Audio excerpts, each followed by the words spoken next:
संताजी भाग 22. संताजी आता वाढत्या अंगाचा तरुण झाला होता. सैन्यात जायची त्याला ओढ लागली होती. आईला तो सारखं सांगायचा, लष्करातल्या शिलेदारीसाठी आबांना महाराजांकडे शब्द टाकायला सांगा ना आईसाहेब. उमाबाई त्यावर सौम्य हसत. त्याला सैन्यात पाठवायची घाई त्यांना नव्हती. त्यांना लवकर त्याचं लग्न करायचं होतं. 12व्या वर्षी मुलामुलींची लग्ने होत. संताजीला विसावं लागलेलं. म्हाळोजी भाळवणीला येतील तेव्हा हा विषय त्यांच्या पुढे काढायचाच असं त्यांनी ठरवलं. पण एक दिवस म्हाळोजींनीच संताजीला विचारलं, काय दाजी, लष्करात यायचं आहे ना तुला? होय तर. तुम्ही अगदी माझ्या मनातलं बोललात बघा आबासाहेब. चल मग आमच्यासोबत. पण एक लक्षात ठेव, पारख केल्याशिवाय महाराज कुणाला चाकरीत घेत नाहीत. हवी तशी पारख करा म्हणावं. मी तयार आहे. झालं.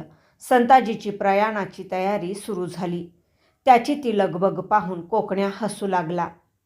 दाजीसाहेब, लष्करात सरदारी मिळाल्यावर या गरिबाची याद ठेवा म्हणजे झालं. एकदा तिकडे जाऊ तर दे मला, मग बघ तू. मकाजी, रखमाजी, हरिबा सगळ्यांची सोय मी कशी लावतो ते. सगळा मामला त्याला अत्यंत सोपा वाटत होता. आबांचा एवढा मोठा वशिला, गेल्या गेल्या सैन्यात आपल्याला मोठा हुद्दा मिळेल. मग काय, आपल्या दोस्तांना सहज आपल्या कटकात सामील करून घेता येईल. संताजी कल्पनेत नुसता तरंगत होता. जाताना आईच्या पायांवर त्याने डोकं ठेवलं. उमाबाईंचे डोळे भरून आले. तिन्ही भाऊ मिठी मारून त्याला म्हणू लागले, दादासाहेब लवकर परत या, आम्ही तुमची वाट पाहू. उमाबाई भरल्या आवाजात म्हाळोजींना म्हणाल्या, सांभाळा पोराला, तुमच्याच निगराणीखाली ठेवा. अहो स्वराज्याच्या चाकरीत जातोय तो, असं समजा. बांधावरच्या बाभळीची फाटकी सावली सोडून डेरेदार वडाच्या दाट गारव्यात विसावा घ्यायला निघालाय तुमचा लेक. राजगडी आल्यावर रीतसर दरबारात संताजी महाराजांपुढे हजर झाला. पेशवे मोरोपंत पिंगळे, मुजुमदार निळोपंत, सुरनीस अण्णाजी दत्तो, सेनापती प्रतापराव गुजर, वाकणीस गंगाजी मंगाजी, सरदार मानाजी मोरे, दाजी पवार, मकाजी आनंदराव, रूपाजी भोसले, पिलाजी शिर्के, हंसाजी मोहिते ही नावे संताजी फक्त ऐकून होता. आज तो त्यांच्या सानिध्यात दरबारात प्रत्यक्ष उभा होता. त्याला त्याचा कोण अभिमान वाटला. दरबारी कामकाज झाल्यावर म्हाळोजींनी त्याला पुढे करत महाराजांना म्हटलं, हा माझा थोरला मुलगा संताजी. महाराजांनी त्याच्याकडे एक हसरा कटाक्ष टाकत विचारलं, काय रे, करणार का स्वराज्याची चाकरी? जी महाराज.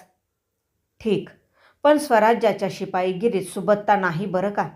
ऊर्जित होईल, पण ते दमाने. मेहरबानी म्हणून काहीही मिळायचं नाही. साहेब चाकरीत घेतात हीच मोठी मेहरबानी. सेवा मनास आली तर आपण मजुरा करालच. म्हाळोजी बाबा, हा समशेर कशी पेलतो ते बघावं लागेल. आधी आम्ही याची परीक्षा घेऊ, महाराज म्हणाले. दरबारातून निघताना म्हाळोजींनी संताजीला कल्पना दिली, तुझ्या सफेजंगीचा अस्करा गडावर आधीच चौमुखी झालाय. पारख करण्यासाठी महाराज तोला मोलाचा गडी शोधतील बरं. समोर काळ उभा ठाकला तरी चिरून मी त्याचे 2 तुकडे करीन, संताजी आवेशाने म्हणाला. 4 दिवसांनी पद्मावती माचीवरच्या मैदानात मुकाबला ठरला. तो बघायला लोकांची गर्दी उसळली. म्हाळोजींचा लेक पट्टीचा तलवारबाज, त्याच्याशी होड घेणारा जोडीदार महाराज स्वतःच निवडणार. तेव्हा सामना तोडीस तोड होईल हे हेरून लोक जमले होते. मैदानात एका बाजूला तलवारी, फिरंग, भाले, बर्च्या, विटा, दुधारी पट्टे अशी हत्यारे आधीच आणून ठेवलेली. संताजी येताच लोकांनी ओरडून त्याला प्रोत्साहन दिलं. नंतर सरनौबत प्रतापराव गुजर, येसाजी कंक यांच्या समवेत महाराज आले. धनाजी जाधवही त्यांच्यासोबत होता. त्याच्याशी नजरानजर होताच संताजी ओळखीचं हसला. येसाजी कंक पुढे होत म्हणाले, आज म्हाळोजी घोरपड्यांचा लेक संताजीचा मुकाबला धनाजी जाधवाशी होणार आहे. ही स्पर्धा आहे, लढाई नव्हे, हे दोघांनी लक्षात ठेवावं. इजा करण्यासाठी नव्हे, हुन्नर दाखवण्यासाठी त्यांनी हत्यार चालवायचं आहे. कोण सरस कोण निरस याचा फैसला सरनौबत प्रतापराव गुजर करतील.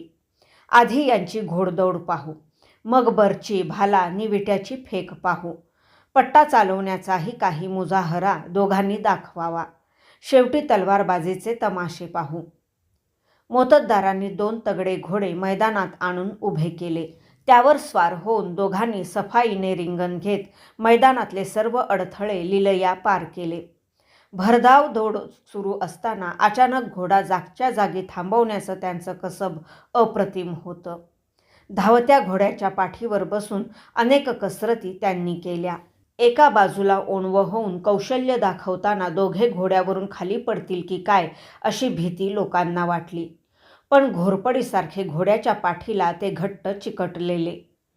लांब बर्चीने धावत्या घोड्यावरून जमिनीवर ठेवलेल्या पिकल्या फळाचा त्यांनी अचूक वेध घेतला. घोडदौडीतली त्यांची हुकूमत वाखाणण्याजोगी होती. भाला विट्याची अचूक फेक करण्यातही दोघे तोडीस तोड. त्यांच्या कसरती शस्त्रलाघव पाहून लोकांच्या डोळ्याचं पारणं फिटलं. पट्टे फिरवताना त्यांच्या अंगाची जणू भिंगरी झाली होती. सामना इतका तुल्यबळ होता की दोघातून सरस निरस कोण ते ठरवणं प्रतापरावांसारख्या अनुभवी लष्करी गड्यालाही कठीण वाटू लागलं. अखेर पसरट पात्याच्या पोलादी फिरंगी घेऊन तलवारबाजीसाठी ते समोरासमोर उभे ठाकले. झुंज सुरू झाली. फिरंग फिरंगीला भिडली. बळ नि कौशल्यपणाला लागलं. तलवारी खणखणू लागल्या. त्वेषाने उचलून दोघे वार ओढत होते. ढालीच्या टणक पाठीवर तलवारीचं पोलाद आदळू लागलं. त्यांच्या उड्यांनी मैदान दणाणून गेलं. श्वास रोखून लोक ती झुंज पाहत होते. नंतर हातातल्या ढाली फेकून ते लढू लागले. एकाचा वार वर मी बसणार असं वाटत असतानाच दुसरा उडी मारून सफाईने तो चुकवायचा. भले वीर, शाब्बास संताजी, शाब्बास धनाजी. गर्दीतून आवाज उमटू लागले. वयात आलेल्या 2 वाघांची झुंज पाहिल्याचं समाधान लोकांना वाटत होतं. दोघांची ताकद दम सारखा. अर्धा प्रहर लोटला तरी कुणीही दमेना थकेना. शेवटी महाराजांनीच डोळ्यांनी खुणावून प्रतापरावांना झुंज थांबवायला सांगितली. दोघे महाराजांसमोर येऊन मुजरा करून उभे राहिले. दोघांच्या घामेजल्या पाठीवर शाबासकीची थाप देत ते म्हणाले, झुंज मनासारखी झाली. दोघे तोडीस तोड आहात. दुसऱ्या दिवशी गडावरच्या सबनीसाने महाराजांची आज्ञा त्यांना ऐकवली. तुम्हा दोघांना पागेत बारगीर म्हणून घ्यायचा हुकूम झालाय. संताजीने म्हाळोजी बाबांच्या कटकात राहून काम करावं आणि धनाजीने एकोजी खांडेकरांच्या पथकात सामील व्हावं. संताजी ते ऐकून हिरमुसला. पण धनाजी खुश होत म्हणाला, शेवटी तुम्हीच माझ्या कामी आलात म्हणायचे. तुमच्यामुळे मला लष्करात प्रवेश मिळाला. तो कसा काय? सैन्यात दाखल होण्यासाठी मी कधीचा उतावळा झालो होतो. पण महाराज काही बोलतच नव्हते. कदाचित माझी परीक्षा घेण्यासाठी थांबले असतील. काही असो, सामना झकास झाला. तुमची तलवारबाजी आवडली मला. धनाजीच्या अभिप्रायाने संताजीची कळी मुळीच खुलली नाही. ते लक्षात येताच धनाजीने विचारलं, का हो, तुम्हाला खुशी नाही वाटली? कसली खुशी? सरकारी घोडा आणि ढाल तलवार धरणारा बारगीर झालो याची? मग तुमची काय एका झटक्यात सरदार होण्याची अपेक्षा होती? इथं सरदारी मिळणं कठीण हे लक्षात आलंय माझ्या. पण साधा शिलेदार म्हणून घ्यायला काय हरकत होती? अलीकडे लष्करातलं शिलेदाराचं महत्त्व महाराजांनी जाणीवपूर्वक कमी केलंय. का बरं?